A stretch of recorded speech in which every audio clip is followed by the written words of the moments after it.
Hi friends, welcome to SPR media work. Saluru assembly నియోజకవర్గం పార్వతీపురం, మన్యం జిల్లా, అరకు లోక్సభ నియోజకవర్గంలోని 7 అసెంబ్లీ సెగ్మెంట్లలో ఒకటి.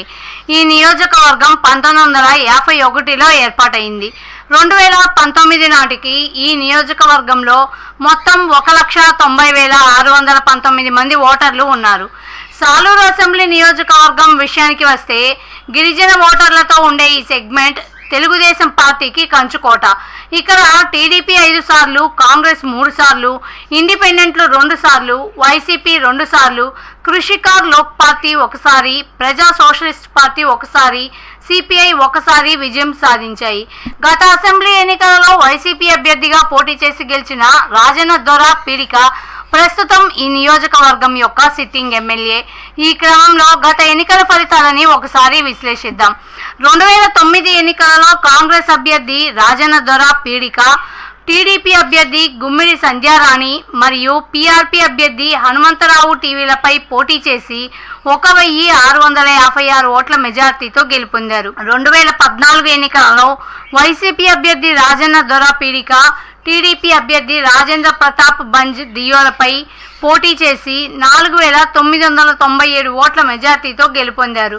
2019 ఎన్నికలలో వైసీపీ అభ్యర్థి రాజన్న దొర పీడిక, టీడీపీ అభ్యర్థి ఆర్పి బంజ్ దియోపై పోటీ చేసి 20,029 ఓట్ల మెజార్టీతో గెలుపొందారు.